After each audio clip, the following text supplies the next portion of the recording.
Hello students, today I am going to take you through the topic types of leaders. The main objective of this topic is to acquaint you with different types of leaders. Take a look at this. Can you identify this person? Can you identify this and this and this person? Yes, they are all iconic figures whom we have heard about, read a lot about. Why did they achieve this kind of a stature? Because they possess something extra in them that the entire world looks up to them and obeys whatever they have said. What comes to your mind whenever you hear the word leader? The first thing that strikes your mind is, oh no, this man is very bossy. Oh, the leader is a very dominating person, because when he is dominating, the people who follow him are less willing to accept whatever he says. They are somehow forced to accept whatever the leader says, and then when they are forced, they feel that the leader is dominating. Another positive aspect of the leader is that he thinks innovatively. He does not think in the regular pattern like many of us do. He adopts the out-of-the-box thinking and comes up with innovative and creative ideas, and that is what makes him special and different from the rest of the crowd. So, he is 100% original and unique individual. He develops and focuses on people, inspires trust in them with the kind of ideas he shares with his followers. He has the quality to ask what and why rather than how and when. How and when are questions that are asked by the followers, and what and why are the questions asked by leaders. He is one person who does not imitate at all. He originates. He is the one who has to start a particular thing and then waits for the others to follow him. There are different types of leaders we can come across, and the styles that these leaders adopt also vary from situation to situation, from leader to leader. One thing we must remember is that there is no perfect style or no perfect leader for all kinds of situations. Situations are never similar, and so leadership styles or leaders also cannot act in the same way in all the kinds of situations that we may come across. How the leader takes the group through a particular situation depends on a whole lot of factors: the complexity of the situation and the skill that the leader shows to arrive at a solution. It is the leader's talent to deal with his followers, and it is the situation, all of these put together, that bring about the best performance in a group. As expected, just as there are positives and negatives for any aspect, the different types of leaders also have their own share of positives and negatives. For instance, an autocratic leader is not the most preferred kind of a leader. The laissez-faire leader also is not the most preferred kind of a leader, because he takes minimum initiative when a task is given to his group. We will now look into each one of these types of leaders in detail.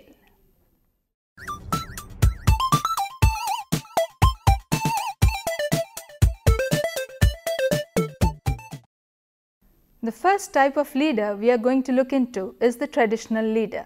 Can you think of any traditional leader? Why is the person called a traditional leader? He is called one because he gets into the seat of leadership because of the tradition. It is the position that holds the power and the control rather than the leader or the individual himself. Power is bestowed on this leader because of the traditions of the past. The characteristics of the traditional leader have been viewed as having control and power because those holding the position before them had control and power. In this case, the followers of the leader get promoted or get recognition because of favoritism and not because of talent. Max Weber was the person who first brought out traditional leadership into limelight. In addition to traditional leadership, he also identified two other styles of leadership called the bureaucratic leadership and the charismatic leadership styles. Where can you see these traditional leaders frequently? Most of the representatives of any dynasty who were ruling for more than one generation would fall into this category.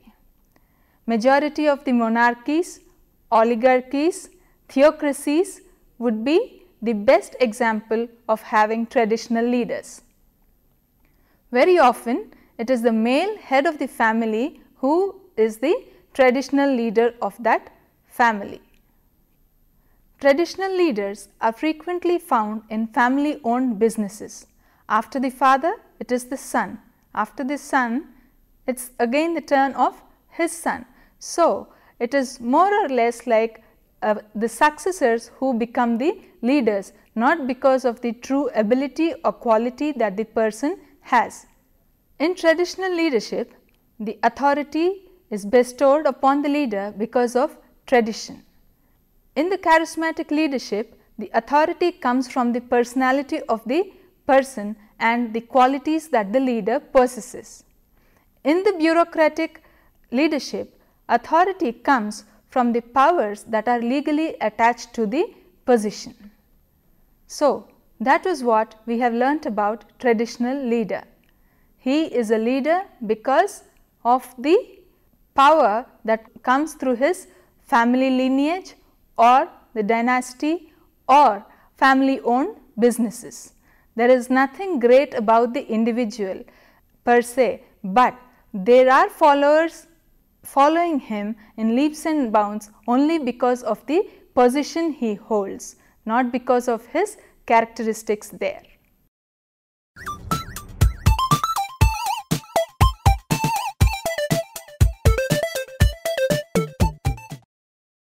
Moving on to another type of leadership, this is the autocratic leader.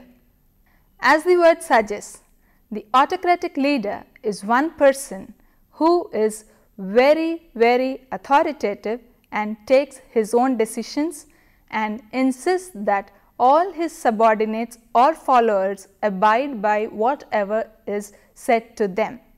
He is the final authority on any matter and he expects 100% commitment from his subordinates to abide by what has been told to them.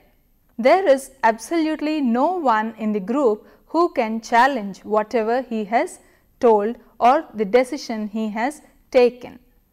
A perfect example of these autocratic leaders can be found in North Korea and Cuba, where they operate only through autocratic leadership style. This style of leadership is found to be effective when the followers in the group need a lot of guidance. They are not capable of doing the work or a task totally on their own. But this kind of leadership also is found to bring about a lot of resentment in the group when there are a few followers who would like to have some say in whatever decisions are being made. So, the problem arises when there are creative people in the group. These people feel stifled as they are unable to express their ideas, they are unable to voice out their opinions and are forced to do whatever the autocratic leader imposes them to do. The autocratic leader is mainly focused on getting the work done. So, he is called the work-centered leader. He is also known as the authoritarian leader because he exercises the final authority on all the matters that are shared with the group.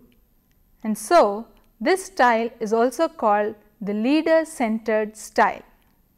All the decision making powers are concentrated only with the autocratic leader. Whenever a task is given, It is the leader who sees to it that a particular structure is outlined.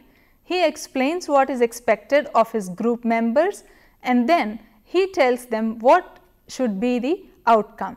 So, whenever a task is given, you see that majority of the work has been identified by the leader himself, leaving very less or little things to be done by the followers.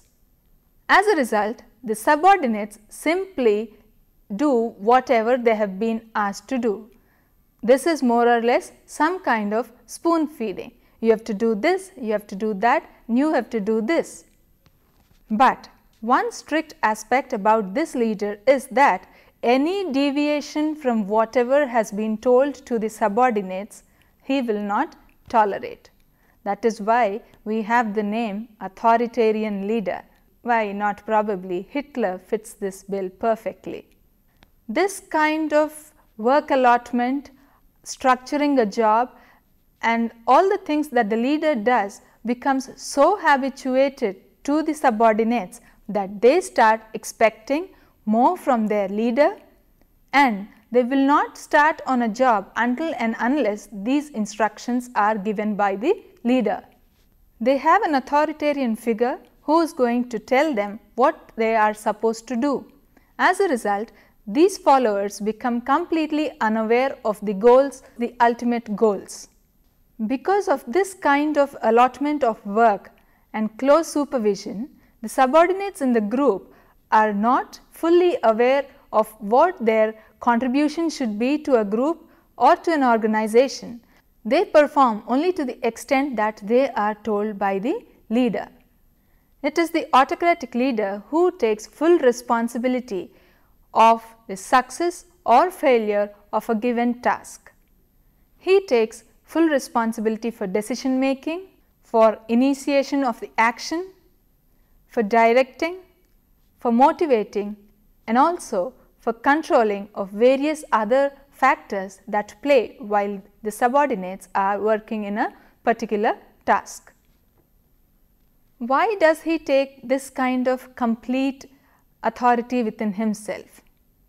This is mainly because the leader feels he is the only competent person in the group and the others cannot do it on their own. It is also his ability to take responsibility for the entire action and the ability to make the first move that make him the leader. He sees his subordinates as being incompetent and as people who cannot make the first move or take the initiative. As a result, he expects his followers to be obedient and comply with whatever has been told to them. What we see with this kind of a leader? He is always on a telling mode, never asking his followers, what shall we do? Okay, this is the situation, what do you think can be the outcomes? He is always on a telling mode, you do this, you do that, you go there, you get this and all. So, the autocratic leader is also called as a teller.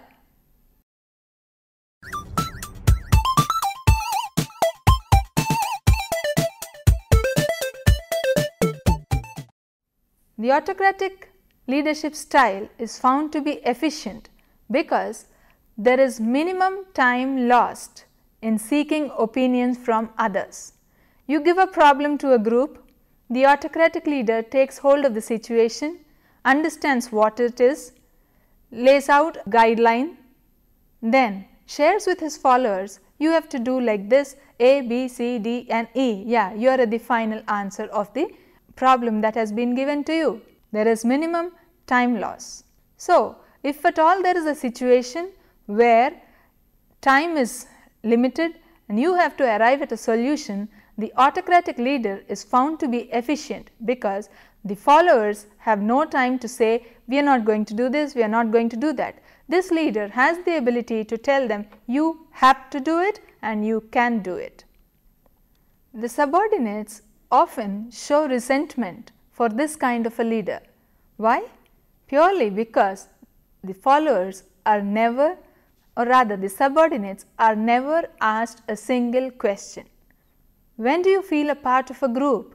Whenever your involvement in the group is sought, you contribute some points to the group, and whenever someone in the group or your leader himself appreciate you, you feel so nice about it. Your self-esteem gets a boost. But such kind of a situation we will never come across when there is an autocratic leader at the helm of affairs. As a result, you see that communication is mainly one way. There is no scope at all for a two-way communication because it is only the leader who is always doing the talking. This type of leadership may be harmful at times because the subordinates are not completely informed of the minute details that may be involved in a particular task. As a result, there may be some issues related to miscommunication and the group performing not well. Communication is a very crucial aspect when people are working together. It is the job of the leader to see to it that all the details related to a particular job are transferred to them clearly without any loss. Probably in a hurry or because the leader thinks, oh, I will look into the matter later, he may not pass on particular instructions to the followers. As a result, this might hamper on the quality of output that the group may work towards. The followers generally are scared of this kind of a leader.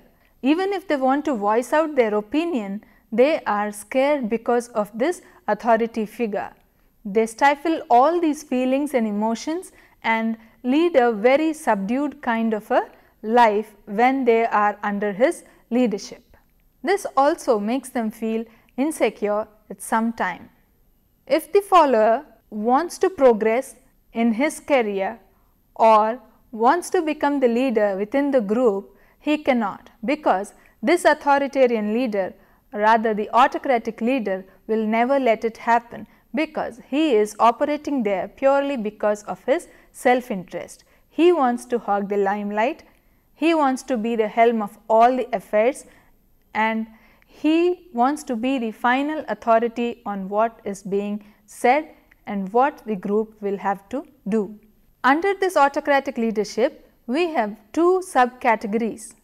First one is the tough autocrat and the second one is the benevolent autocrat. Autocrat himself is a symbol of authority, dominance and rigidness.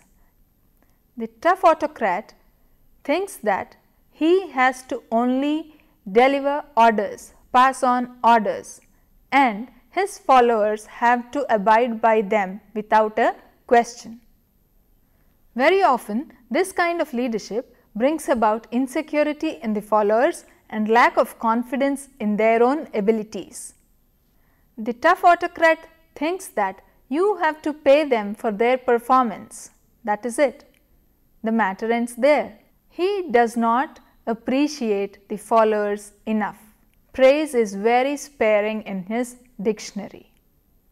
A little bit of praise from the leader definitely adds a lot of morale boost, but that is something which will come about very rarely from a tough autocrat. However, the benevolent autocrat is considered someone like a paternal figure in the family. As the word says, benevolent means kind. Even though he is an autocrat, this is a milder version of autocrat and he is called the benevolent autocrat. In this kind of leadership, the followers muster up the courage to go up to the leader, share their problems and seek his advice. This leader looks upon himself as being the parent figure. He is not at all miserly with his compliments towards his followers. He understands that a good word now and then with his followers is definitely going to work magic towards the performance of the group. He thinks of himself as the father of the group, the paternal figure. So, whatever he says is right. That is the kind of impression the benevolent autocrat has about himself. He creates such an atmosphere that none of the group members can take a final decision without consulting him, without discussing their problems with him. He feels he is involved with all the success that his followers taste. He takes pride in controlling their actions and feels that their success is because of the contributions that is made by him. The contribution is in the form of valuable advice that is given to them when they came to him with their problem.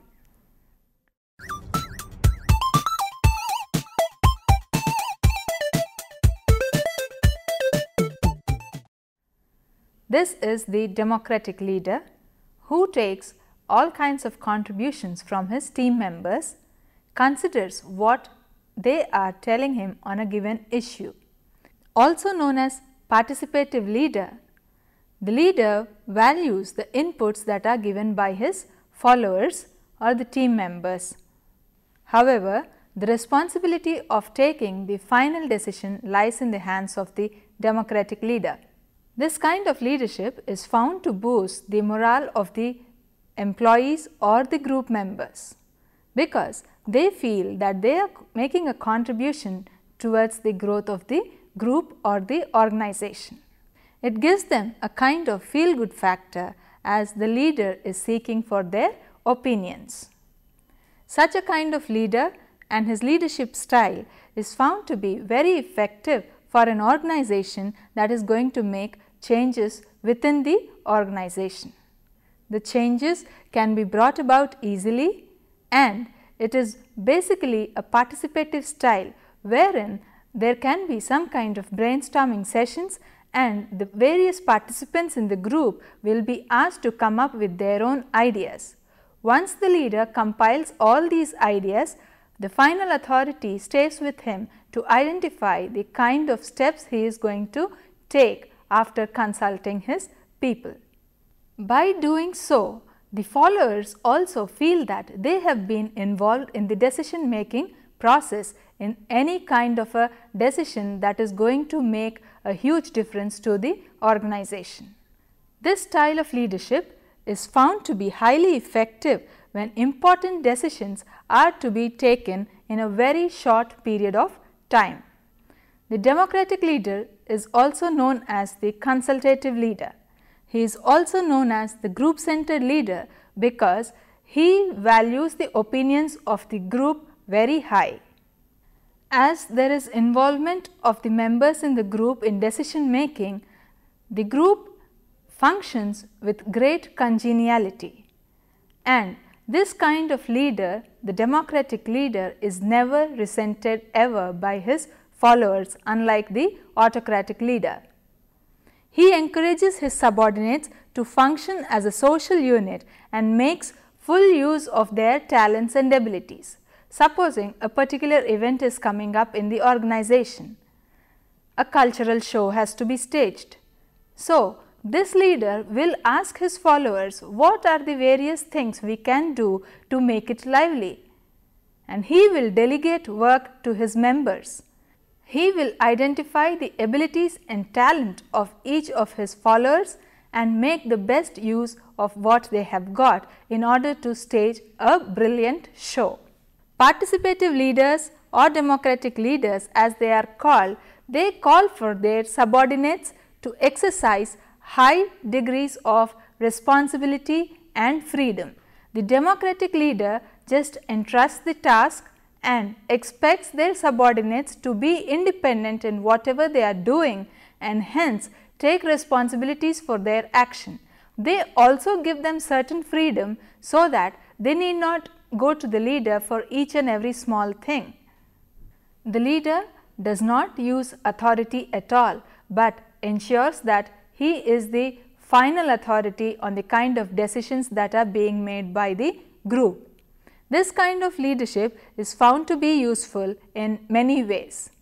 When the subordinates feel that their ideas are important for the group or the organization to go forward, they really develop a sense of self-esteem and feel more committed towards their group.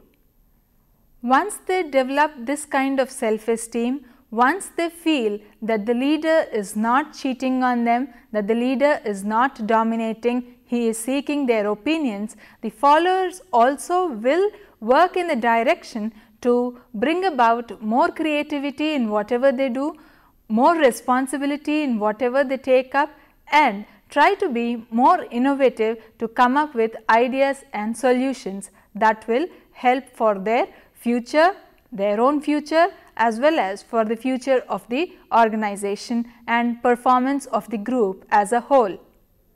Just as we said that there may be positive sides and negative sides to a particular kind of leadership, the democratic leadership also has its own share of the negative sides. Sometimes participation means there is little or no participation at all. Just in the recent example that we have discussed, when the group has to stage a performance, the leader may identify 1 or 2 people who can perform a particular talent show or something, but the others may just try to get away from this kind of a responsibility. As a result, what happens? The leader has failed to put up a good show on the behalf of his group. So, a democratic leader, when allows certain amount of leeway, the outcome may not be that successful.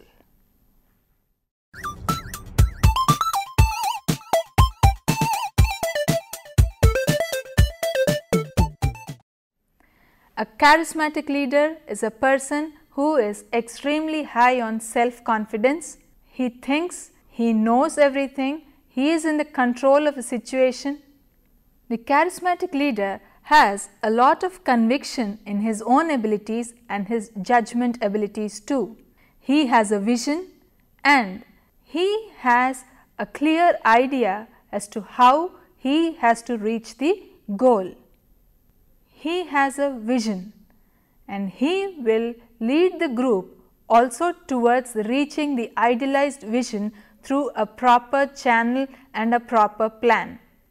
He is in a position to clearly clarify and state the vision in clear terms to the team and make them understand the vision that he has envisaged for the group. It is his articulation capacity that works like magic on the followers.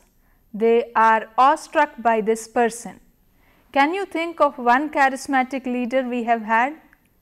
Yes, this is one man who can enthrall the entire audience through his charisma, with his ability to speak, with his ability to convey his dream, his goal and his vision to them in clear and fine terms. In addition to the mentioned abilities, this leader is going to go to any extent to get the work done. He is totally selfless and works towards attaining the group's goals. Some of the political leaders that we have are charismatic leaders.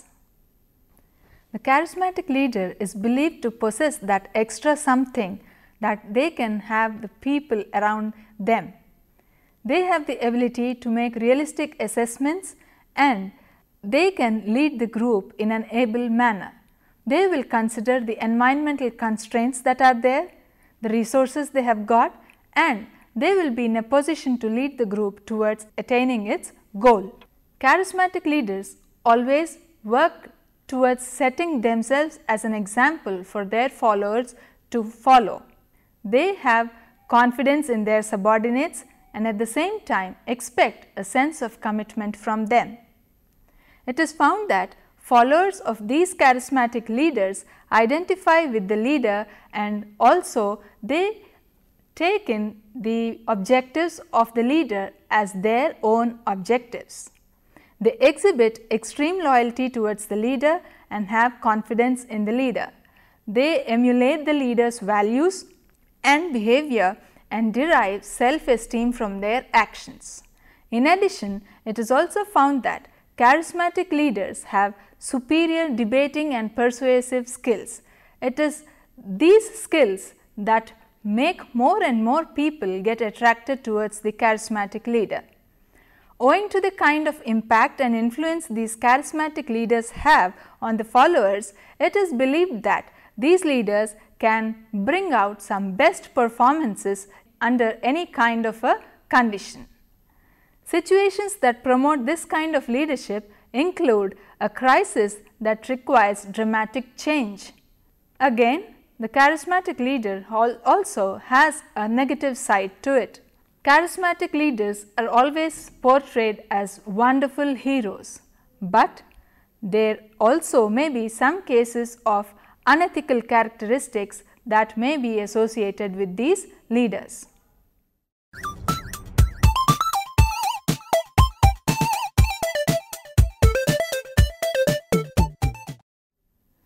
The transformational leader depends on high levels of communication from the management to meet the goals of the organization.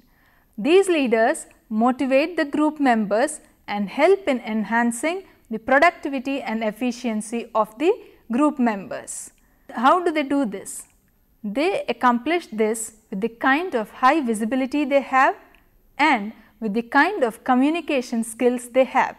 There is a lot of involvement by the management in this kind of leadership, and the management goals are achieved through the role that is played by the transformational leader. The transformational leader focuses on the end picture within the organization and hence delegates the work to his followers likewise. The transformational leadership is based more on the leaders shifting the values, beliefs and needs of his followers. The transformational leadership is found to be highly effective whenever an organization is looking for a change. These leaders are found to be charismatic. They have a vision, they possess the communication skills and they have the ability to have their followers abide by whatever is being said to them. The transformational leaders are inspirational. They communicate with a high degree of expectation to their followers. They motivate the followers and see to it that all the followers offer their 100% commitment towards the goals of the group or the organization of which they are a part of. The transformational leaders are known for their intellectual stimulation. They promote intelligence, rationality and careful problem solving. So, when followers are there under their guidance, they feel a great sense of security and they do not hesitate to seek the opinion of the leader at any juncture. As there is a methodical approach towards all the problems, solutions can be arrived at quickly. The transformational leaders exhibit individual consideration. He is very much unlike the autocratic leader who does not have time for his followers at all. He gives personal attention to all his followers and that personal touch is what brings out the best out of each of the followers in the group. Effective transformational leaders are found to have these characteristics. They identify as being the cause for the change and hence are called change agents. They are there as a medium between the management and the followers, carry out the goals that are set by the management and let the followers work towards achieving these goals. They are courageous, they have great faith in people, they have great confidence in the abilities of their people. They are value driven and are lifelong learners. One value that a leader should always possess is a value of self-learning. So, the transformational leader is always on a learning spree. These leaders are also considered as visionaries. In this chapter, we have seen 5 different types of leaders: the traditional leader, the autocratic leader, the democratic leader, the charismatic leader and the transformational leader. Though the traditional leader exists, it is found that the transformational leader will be effective in majority of the situations that we may come across. However, as mentioned earlier, each type of leader is effective in some kind of situations and may be ineffective in other kinds of situations.